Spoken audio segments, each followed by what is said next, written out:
Hey everybody, my name's Joe. I am also Joe. Hey, what do you know? We're here for another recap episode. This is number 17. Overly late, actually. Nice. We really drug out getting this one done, but what are you gonna do? So this is episode number 17 recap. We're recapping Axelay, Faceball 2000, Roger Clemens MVP Baseball, DinoCity, and NCAA Basketball. Number of sports games in this fall. Anyway, let's get started with Axelay. Now, Axelay was a released September 14th, 1992, was a vertical scrolling shooter. There was a horizontal section. Did this one do horizontal as well? Yes, it did the side-scrolling section it did, along didn't with it? this That's right. odd It 3D flipped. world. I thought this is the Mode 7 thing. I thought the scrolling world was kind of really neat. I think it's a really cool idea, and they really increased the range of the stage by doing this. You could go really far to the left and really far to the right. Yes, you absolutely could. And some of those stages, they had like the pipes that you kind of had to maneuver through, which made it really difficult. And I think that the weapons, like especially the one that starts at the back and goes all the way to the front. Yeah.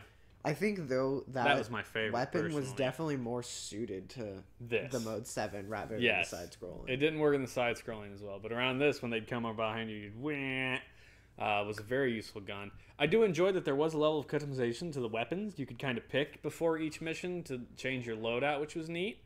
The sound and the music was pretty good. It was a shooter, so it's lots of shooting and exploding. But the music was all right. The graphics, I think, looked really good. And it was a really interesting take on a shooter that we haven't seen yet with the whole scrolling thing. And then you're right, it did switch between horizontal and vertical, just traditional like side-scrolling shmup, and then forward-scrolling shmup. I gave this a thumbs up. I also gave this a thumbs up. Well, there you go. It's unfortunate that we were not able to finish it. Yeah, we got close, didn't we? Oh, was it me or you that screwed this one up? Me. Yeah. I was the only one that played this one. You saved over your save state. I at a boned death, it. I yeah. accidentally reset the game and save stated at the same time. Yeah, and we were on like the second to last level. Yeah, that's Yeah. right. You boned it hard. What are you gonna do? I mean, you can't do anything about it. But actually, it was right at the end of that day as well. Like we were on time for finishing it, and then immediately going into RPG, and you and killed it. I boned it. What are you going to do? 2 thumbs up, Axelay. Next up on the docket, Faceball 2000, released September 30th, 1992. This game was not good. I mean, It was interesting in the sense that it was like, a 3D-ish. I think it's definitely the first person shooter that I've seen on SNES. And maybe the last. No, that's not true. There's a really bad port of Doom and Wolfenstein both for Super Nintendo. I will say, I don't think this is the first person shooter. Yeah. Like, I really don't. I'm sure there's ones before this, but it definitely feels Yeah, Wolfenstein came out long before this. I'm bad. pretty sure. Like, it just, Yeah. it's slow. The Your game shooting was- is slow. The game was designed and released for like Atari and Commodore, so it was old before it got to the Super Nintendo. And what's bad is even with the Super Nintendo's increased processing power, the game was still super slow. They did improve the graphics from the original. The original just had like a green backdrop up behind the walls, or like a solid color. So here you've got city skylines and stuff. And so the whole point is you scroll around these things trying to kill enough of these dudes to open that wall. Pretty boring, actually. There is a 2-player mode that we did play where we could work as a team. It was outrageously difficult. Yeah, it was a hard game, actually. Like, the first handful of levels were pretty easy until you got to those, like, half-disc green dudes that, like, chase you goblins. down, dude. You'd come around a corner and they'd be like, wah! At, like, full speed, just ramming speed straight at you, so... the music was pretty meh. I mean, it was just 8-bit synth. And then the graphics, I mean, obviously you can see they're pretty meh. The sound otherwise, when you shot your balls, like, boop, boop, boop. It wasn't kind great. of sound like that. Yeah, and when you got hits like, bah, bah, it's not great. It wasn't great. It was not a great It was game. not. I would have no desire to replay it or ever play it again. So I gave Faceball 2000 a thumbs down. I also gave Faceball 2000 a thumbs down. Sorry, Faceball. In your face. Next up, Roger Clemens MVP Baseball. This game was actually a lot of fun. Yes. Typically, the sports games, I'm usually surprised by them. Yeah. We have generally liked a lot of the sports games, actually. Right. Like, we've thumbed up a number of baseball games. For some reason, playing sports in a video game is more fun than playing a sport. That is entirely opinion-based, but... All right, well, let's take a look at it from our traditional standpoint. Graphically speaking, I think the sprite animation's really good. The sprite animation was really good. Yeah, the layout's pretty good. The little dude in the corners that as they shuffle back and forth. They take their lead off to steal the base. You can. It's animated with the swing, with the bunting if your guy gets hit. Yeah. It's very smooth, as you saw right there with the animation moving around all over the place. Boop, strike. Your guy comes up, he'll chew a bubble and it'll pop. The bubble will pop. Yeah. Was this the one and where... Look, the catcher even, there's an animation of him throwing the ball back. The walk-off screen and the walk-on screen rather than your guys just appearing and disappearing. And, when he comes on screen, he, turns around, the bat's, swinging around by his feet. They really did a lot of good animation They put a lot of effort into it. So the control is pretty good. Now, one of the things I liked most about this game is the big problem with most of the baseball games we've played is the outfielding is terrible. Yeah. And in this game, the outfielding was pretty controllable. The dive and the jump felt more fluid and natural. In my opinion, it was hard to get the ball, to catch it. And see, I didn't think it was as bad. But it definitely was still easier than any of the others. And in the outfield, you were fast. That's the key. It was in most of the baseball games, the outfield, you're a little guy and you're going really slow, and it's a top-down view. And right there, you can see it. It cuts to these side views, and I don't know if that's what made it feel faster, but it definitely felt like when you were fielding the ball, your dude was actually making distance. Whereas most of the other games, you're like, I'm holding the button, the ball's ding-ding-ding-ding, and your guy's like, just real slow. So the music, it had music throughout the game that sounded good. That was a big thing. Yeah. A lot of games, sports games at least, don't have music. Yeah, they were missing that a lot in the early days for the Super Nintendo, unfortunately. There goes a dude chasing the ball, and off it goes, safe. It's got the umpires at all the bases. You could steal bases. It took us forever to figure out how the hell to do it, but you can. So there they go, right there. That's less a fault of the game, though, and more of just we couldn't find a manual. True. For some reason, you can never find a manual to a sports game. But it felt really fluid and controlled well, and I thoroughly enjoyed Roger Clemens' MVP Baseball. In fact, I'm willing to say, probably the best baseball game we have played. I would agree with you on that. Hands down. So, big thumb up for me. I also gave this a thumbs up. So, congratulations, Roger Clemens MVP Baseball. 2 thumbs up. Officially the best baseball game thus far out of the first 100 games.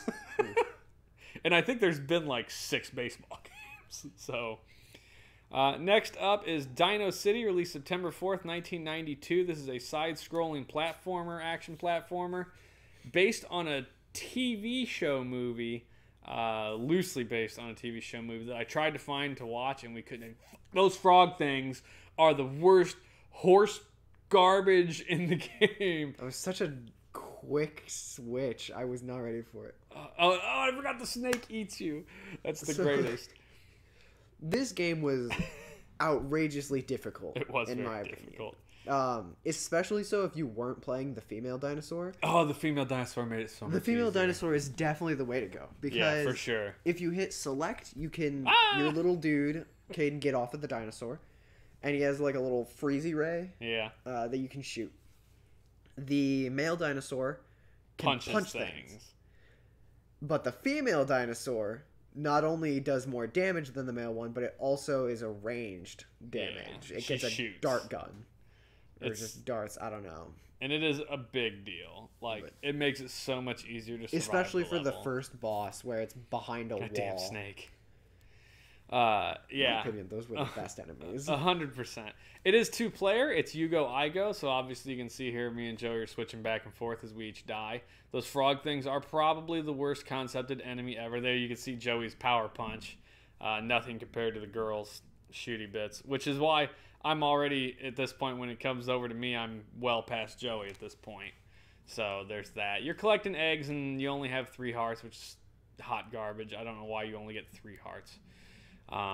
But, and there's Joey jumping off his dinosaur. Graphically speaking, though, the game was actually pretty decent.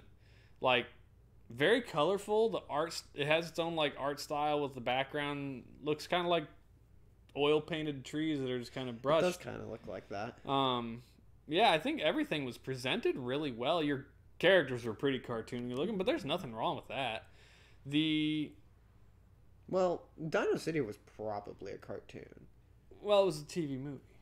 So I don't think it was a cartoon, though. I think it was dudes in suits. I could be wrong. I'm pretty sure it was dudes in suits. So yeah, not a bad game. It definitely gave me Sonic feelings. Yeah. Like, T-Rex. there were just sounds that seemed similar to Sonic. That continue thing definitely looks Sonic-ish. Yeah. There's that when you die, you get a chance to switch characters. The music was pretty good, if I remember correctly. Yeah, the music was okay. The sound was pretty decent. I mean, it was nothing to write home about, obviously. But it added to the game, made it feel good, didn't make it, boring or noiseless. So I liked that. And the gameplay, it was difficult. It was very difficult. But we did make headspace. Like, we got 3 or 4 levels in. So it's certainly not impossible, and we're pretty atrocious at platformers in the end, so you can take that to the bank. Overall, I thought it was a fairly enjoyable evening playing a game. I did really enjoy this game, and my favorite enemy is by far the weird dinosaur sock puppet things. The snakes? Yes. I don't know what they are, but when they eat you... It's definitely a sock puppet, though. Get you a second time.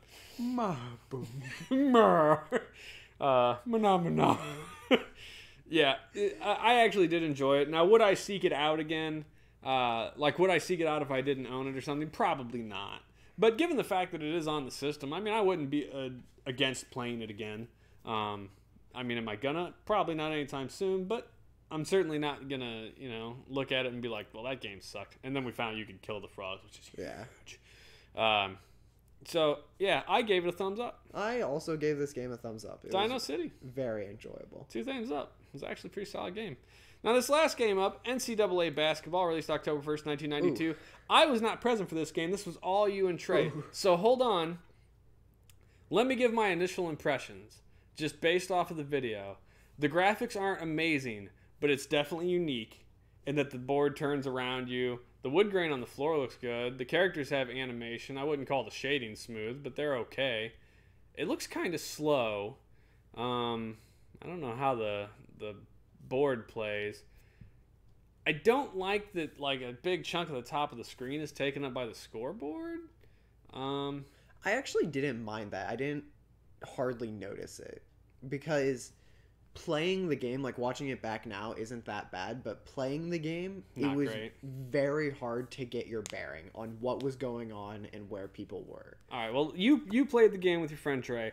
What are your opinions on graphics? So, graphically speaking, I think it looked decent. Definitely not the worst looking game. The animation was all right. The sprite work was good. As your dudes or your teammates run away, they get smaller, which I thought was pretty interesting. Because they're in the distance, that's fair. Graphically speaking, it was pretty good, and there wasn't anything, bad to say about it. Sound-wise... Did it have music? I don't think so. You don't remember? I don't remember, but I don't think it did. Well, if you don't remember, I'm going to say it probably didn't. No, it didn't. It had no music, but it had chanting in the background of, like, the crowd clapping. Which, considering you can't see the crowd, seems like a horrendous choice. And then they played, like, the baseball charge theme for some weird reason in the middle of the game. But sound... I mean, you get basketball noises. Squeaky shoes. Gameplay, it was very slow. And there was nothing to make this... It looks slow. ...at all entertaining. And it's like all computer generated, whether you make it in or not. So, like, you shoot the basketball at the basket. Does it go in? You don't really get a control over that at all. It either goes in or it doesn't. And then if it doesn't, it hits the... rim and immediately gets launched to the closest character to the rim. Oh, so you don't even get to like chase after it. It just immediately bounces to the next guy. It chooses the 3 cardinal directions, straight to the left, right, or forward in front of it. Sure. And if your character's in the right spot there, it'll just go straight to you like a magnet, and then you run. So did you ever figure out, are the arrows, are those the guys you're controlling? The arrow is who you're controlling, and you can switch who you're controlling. All right, yeah. So what's all these, center, point guard? Yeah, that's what all the letters are. It just shows you what is what. Positions Not that on the team. Really mattered. Well, I mean, I suppose it would if you like knew the player's stats and things, if you wanted to get to a certain person. I guess, yeah. The way we kept ourselves entertained, and I say entertain, entertain. You had to entertain yourself. Right. We just ended up only shooting from half court. And then you started. Did you ever make it in from half court? Quite a few times. It's interesting. As soon as the other team gets the ball, the backboard disappears. It is weird, to say the least. It was not at all the best game, but it's also not the worst game. It's a very interesting take on the looks of it. The fact that the outside is blue, and they could have made an absolutely still panoramic image of a crowd. It is They weird. wouldn't have to move at all. It is so weird that you're just playing basketball in the void. It did, however, use actual teams. Oh, they actually had NCAA teams? I don't know if... I know there was some college teams. Okay. I mean, I'll take your word on it. I haven't looked at it. Yeah, I looked up one of the teams to check if it was an actual team, and it was. Gotcha. So. Yeah, they should have just put a still image of a crowd there. It's a real loss. Without music, even worse. So, I don't know. It doesn't make me want to play it because I already know what the absolute best basketball game is on the Super Nintendo. I also know that. And the music's so good in that game. That game is so good. Just wait till we get to that. I'm going to activate the cheat codes. You're going to be dunking from half court playing as Bill and Hillary Clinton, and you're going to laugh your ass off. I think you can also play as a lizard. Like, you can... Acclaim used like an iguana as a mascot for a hot while. I will say, I think I said in the night review of this, it is not the worst basketball game. No, that is easily Bill Lambier's combat basketball. He walks away with that trophy all on his own. but not great is the point. It was not worth playing again. Okay. So you and Trey then gave it Trey and I both gave it a thumbs down. Double thumbs down. It was just very boring in our opinion. Yeah, that's fair. I mean, not every game is going to be a hit out of the park. So that's it, guys. We got Axelay, 2 thumbs up. We got Faceball 2000, 2 thumbs down. Roger Clemen's MVP Baseball, 2 thumbs up. DinoCity, 2 thumbs up. And NCAA Basketball, 2 thumbs down. Yep. So there you go. That's the review number 17, leaving us only 10 more episodes until the 20th. So I mean, I guess 15 games before we hit 100.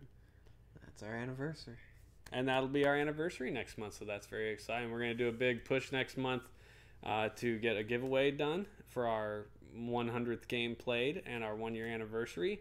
We got some commissioned artwork that's coming down the pipe, so we're super excited about that. But thank you, everybody, for continuing to support us over the course of a year. We're going to keep on going, and that's the end of Recap episode number 17. Thanks a lot. Have a good day. See you guys.